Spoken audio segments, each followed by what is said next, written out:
Well, we are going to speak with an expert. We've invited Dr. Jill Murray. She is the leading expert on the subject of teen dating abuse in the U.S. and Canada. I hear she's also the author of best-selling books. One is titled But I Love Him: Protecting Your Teen Daughter from Controlling Abusive Dating Relationships. This has been used as a textbook in countless high school and college courses. Let's speak to her right now. Good morning. Welcome to Morning Wave in Busan. Good morning. How are you? I'm doing great. Thanks so much for coming on with us. Sure. I'm thrilled to be able to talk to you. It's an honor. All right. Well, first and foremost, can you kind of give us a definition, a working definition of what dating violence is? Sure. It involves an unmarried couple, a couple that's dating, and it involves power and control, as all kinds of abuse does. Sometimes it's called teen dating abuse, and it's an unhealthy relationship. It can be between a guy and a girl, right, or in a homosexual relationship as well. So it's really has a lot of commonalities between any kind of abuse, in that one person has the power and control and mistreats the other person, and it can involve emotional abuse, verbal abuse, sexual abuse, or physical abuse. And we mostly think of physical abuse when we think about abuse. So it's a little bit confusing sometimes for people to know what they are in an abusive relationship if they don't have a broken arm or a black eye. Right, right. I mean, there is, as you said, there's always that stereotype of a black eye or a broken arm, right? But how do you know? How do you gauge if you are in an unhealthy relationship or one that could become violent and unsafe? That's a good question, and an important question for your listeners to understand. So let me maybe give you a few of the red flags of an abusive relationship, if that's all right with you. Sure. I always think that while there are many, it would involve isolation from your friends and your family, possessiveness. He needs to know where you are, and I'm stereotyping and saying that the guy is the abuser and the woman is the victim, but it can be the other way around. Women can be very, very abusive to men as well. And so we think of things like that, jealousy, blaming you for things. But what I really go by are two things that will make it very clear. Okay. One is, if you are ever in a relationship where you are afraid of your partner, and I don't mean necessarily afraid that you're going to be physically hurt, afraid that he's going to hit you or punch you or something like that, but you're afraid to make him angry. You're afraid to have a different opinion. You're afraid to speak your mind. You're afraid of his temper. That's an abusive relationship. You should never, ever be afraid of your partner.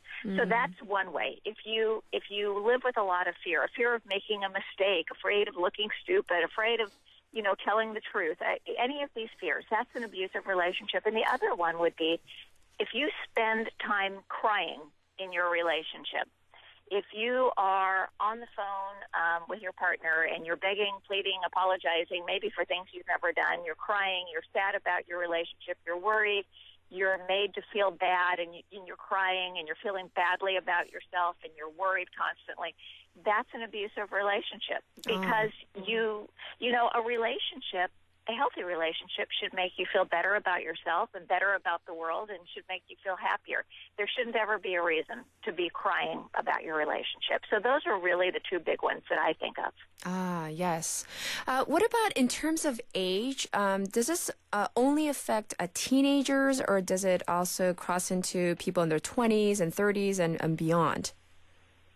Oh, absolutely. So when we look at teenage relationships, where there's a pattern of unhealthy relationships, or, a girl gets into a relationship, let's say when she's 15 or 16 or 17 years old, and maybe her parents force her to break up because, of course, they're worried about it. But she really, she doesn't think it's abusive.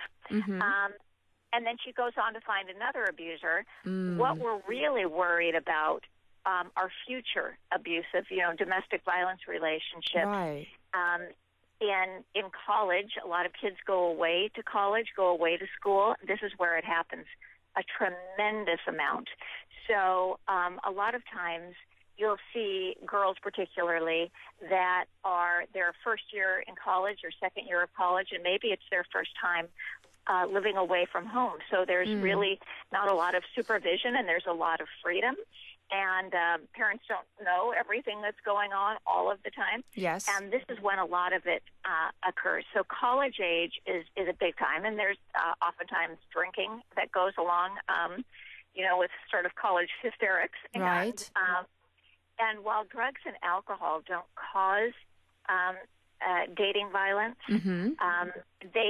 they can increase the odds of it happening, right, the frequency of it happening, and the severity of it happening. And what I find a lot is that girls particularly will say, "You don't understand, he's the world's greatest boyfriend. He only acts like this when he's drunk." And so, an abuser will use being high or being drunk as, well, I guess you would call it an alibi for their behavior. So if you are involved with somebody who drinks or does drugs as a habit, then you need to be very, very cautious because they do know what they're doing. I think a drunk man's words are a sober man's thoughts. So you're maybe just a little bit more uninhibited. So yes, I would college years, 20s, 30s, and certainly beyond. So women in their 50s, 60s, 70s, are in domestic violence situations as well. Right. Well, in terms of dating violence, it might start off, as you said, with some of this like isolation, possessiveness, jealousy, and then does it not escalate? That would be in my mind, the natural course, right?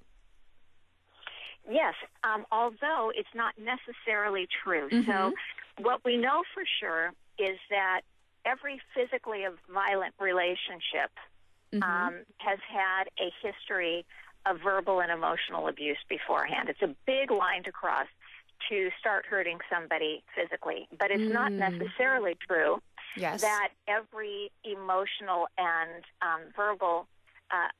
verbally abusive relationship will become physical. However, I think that verbal and emotional abuse, while all of it is bad, verbal and emotional abuse is sometimes the most devastating, especially to a young woman's soul and to her feelings of self-worth. And so when we look at physical abuse also, it might not be, as we were talking about earlier, a broken arm or a black eye, but it might be hair pulling. Yes. It might be grabbing somebody by the shoulders and shaking them, or restraining them by the upper arms, or pushing them aside.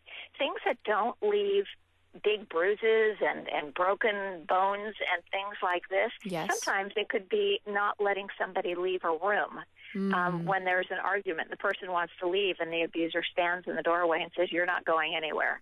So it's almost like hostage taking, where you don't have freedom to leave when you feel intimidated or frightened. We actually have a listener who sent in a message, and this person wrote, this is from 8802, Doctor, they write, I have a friend who hits boyfriends. Is that okay? I mean, to me, it would seem simple, but I want this person to hear it from an expert. So what is your short answer to this? Absolutely not. Right.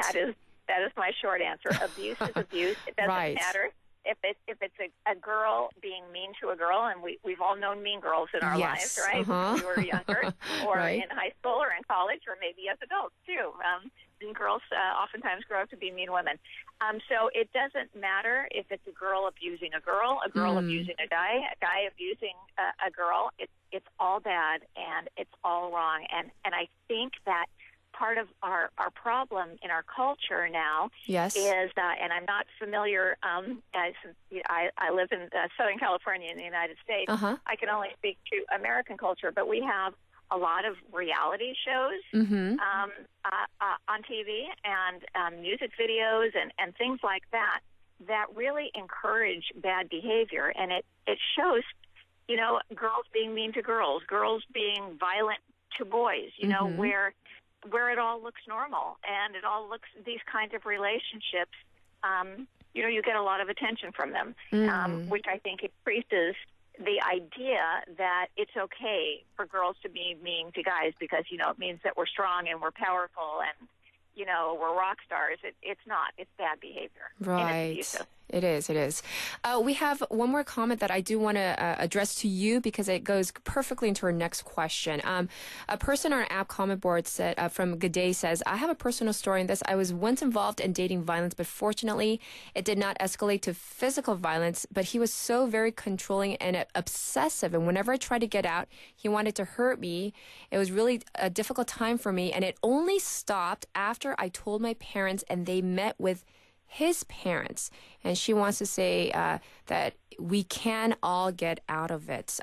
So what's your response to this? What are some proper ways to get out of these types of relationships?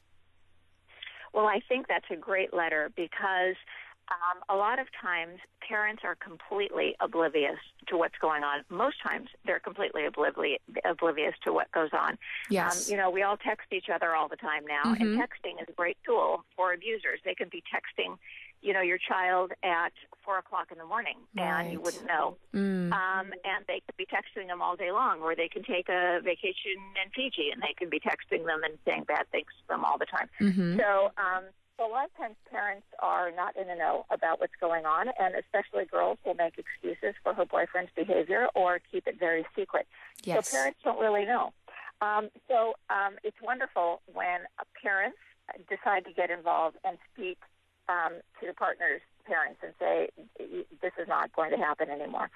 So that's the first step. But I think what's very important to know is that a lot of times, as the listener said, the only time that it will become physical is when the victim tries to leave, because now the abuser has lost his power and control, and now it may escalate into violence, whereas before it was maybe emotionally and verbally abusive. So many times there are threats of violence, and many times there's threats of suicide or other kinds of self-harm, like I'll kill myself if you leave me. Yes. So all threats should be taken seriously, like I'll hurt you or I'll hurt myself. And you should get a professional involved, whether it's a teacher or a parent or another trusted adult. And the way to leave is first to remember that love is a behavior, not just a feeling. And so if you are not being treated with loving behavior all the time, then it's your time to leave. And that you deserve better. And all you need to say to your partner is, this relationship isn't working out for me. Please don't contact me in any way. You don't need to explain. You don't need to say you're really a nice guy, but, or I hope we can always be friends, but, or, and none of that. And usually in an abusive relationship, you try to explain over and over and over again what he's doing that's hurting you. And the time for explanation is done, and the time for contact is done. So I usually suggest that you change all of your passwords, because usually your abuser has your passwords and it's been spying on you. You just haven't known it. And that you change you get off social media. Yes. And that you change your cell phone number. And so you make contact very, very difficult. And then when you are breaking up with the abuser, you do it in a public place with other people around, and you take somebody with you, another adult or a trusted, a teacher, a parent, a step-parent, an uncle, something like that, not another boy from school if you're a girl, because usually there's a lot of sexual jealousy, and even though the person may just be your friend. An abuser usually thinks that you're having all kinds of relationships with all kinds of people that you're actually not, and now you've put that other person in danger. I see. Well, we've run out of time. I wish we had another hour to speak with you, but I do want to thank you so much for coming on with us, Dr. Murray. Oh, thank you so much for having me. I really appreciate it. All right. And once again, special thanks to our expert,